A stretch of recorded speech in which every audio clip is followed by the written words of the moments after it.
Anak-anak, pencaksilat adalah warisan budaya Nusantara yang telah mendunia. Globalisasi telah membawa manfaat sehingga pencaksilat sebagai ilmu bela diri tradisional Indonesia dapat dikenal di mancanegara.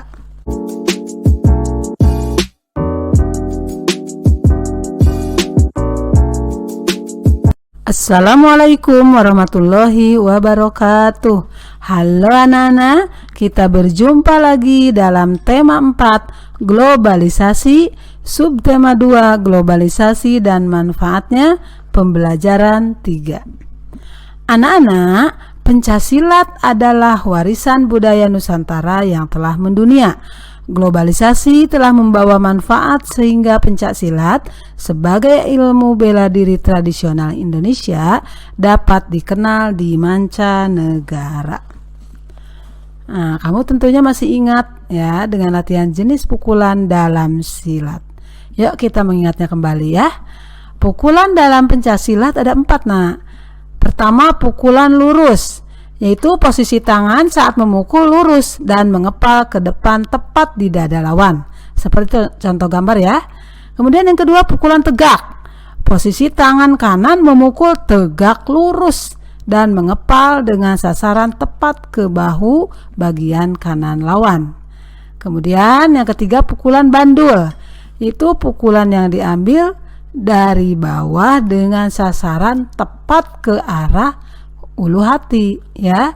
Dan yang keempat adalah pukulan melingkar, itu pukulan berbentuk lingkaran dengan sasaran ke arah pinggang lawan.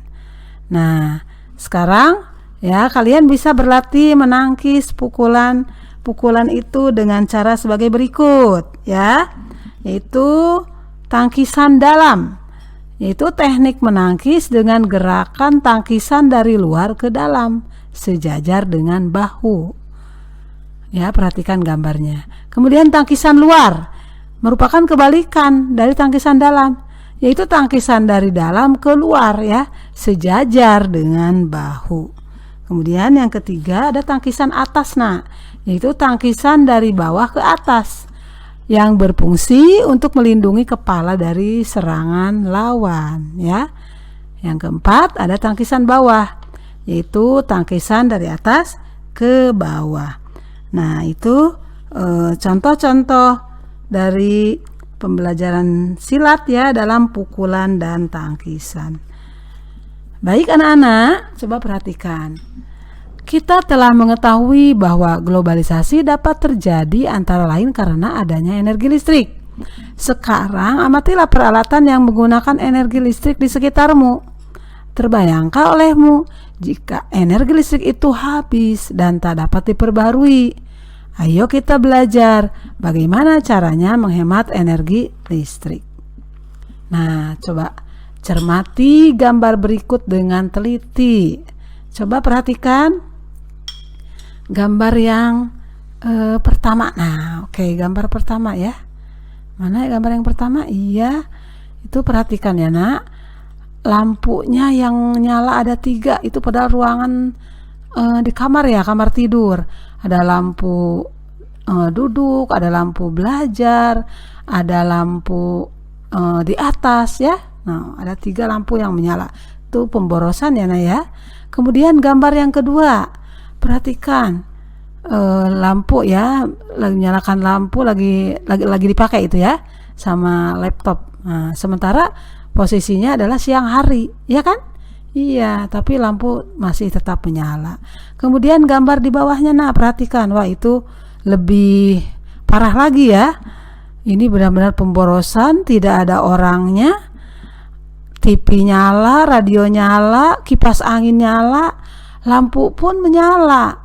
Padahal itu siang hari juga. Waduh, luar biasa itu pemborosannya ya. Nah, kemudian yang tengah nih, lagi masak ya, lampunya menyala juga. Kemudian di mana nih, toilet ya, lampunya menyala juga ya. Nah, kalian bisa perhatikan, bisa cermati dari gambar yang tadi ya nak ya. Oke, sekarang coba kita jawab pertanyaannya ya berdasarkan gambar yang tadi. Oke, coba perhatikan.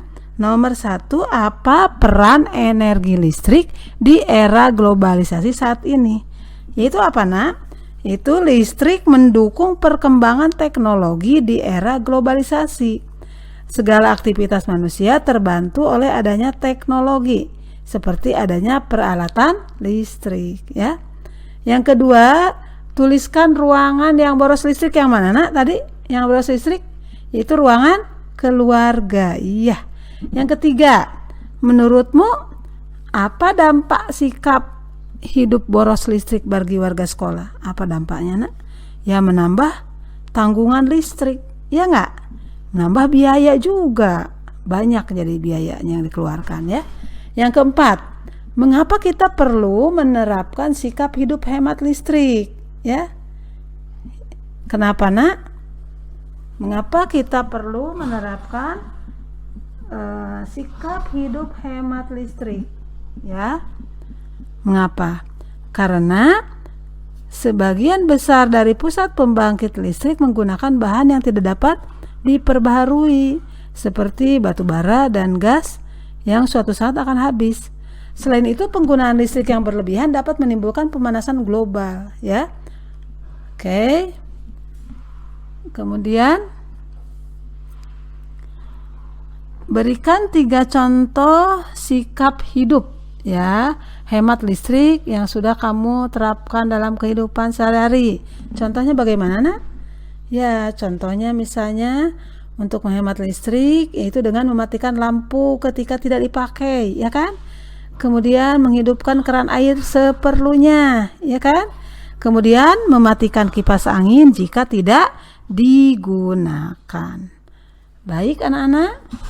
Sekarang perhatikan ya, mengapa sih kita perlu menerapkan sikap hidup hemat listrik? Oke, yuk kita baca teks eksplanasi berikut ini. Mengapa harus hemat listrik? Ya, hampir semua kegiatan manusia di era globalisasi ini membutuhkan energi listrik. Mulai dari kegiatan rumah tangga, perkantoran, pertokoan, pabrik atau industri. Bahkan aktivitas pribadi pun memerlukan tenaga listrik. Tanpa listrik kita tidak bisa bayangkan bagaimana jadinya kehidupan manusia di masa kini dan di masa yang akan datang. Namun di balik manfaatnya, energi listrik juga ternyata memiliki dampak negatif bagi kehidupan di bumi jika kita menggunakannya secara berlebihan. Dampak dari pemborosan energi sebenarnya sudah kita rasakan dengan meningkatnya suhu bumi atau yang biasa disebut sebagai pemanasan global.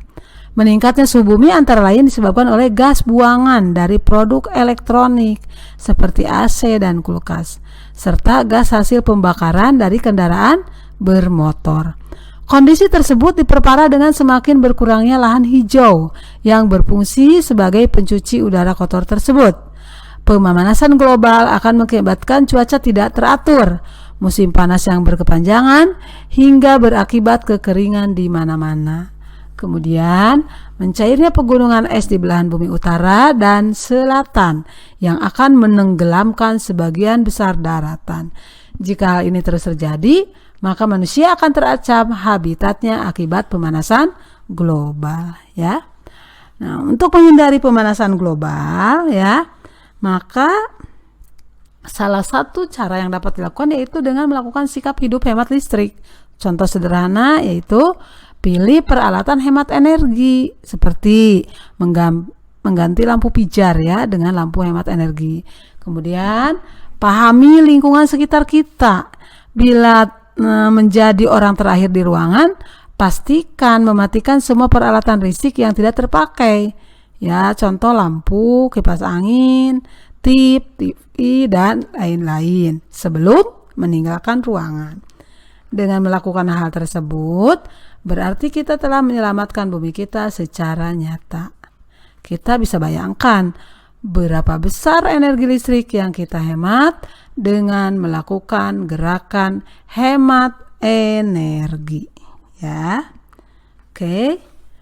Nah, lanjut ya, Nak. Perhatikan, sekarang tuliskan informasi penting dalam setiap paragraf yang tadi sudah Ibu bacakan, ya. Paragraf 1, topik masalahnya apa sih tadi? Yaitu hampir semua kegiatan manusia di era globalisasi ini membutuhkan energi listrik ya.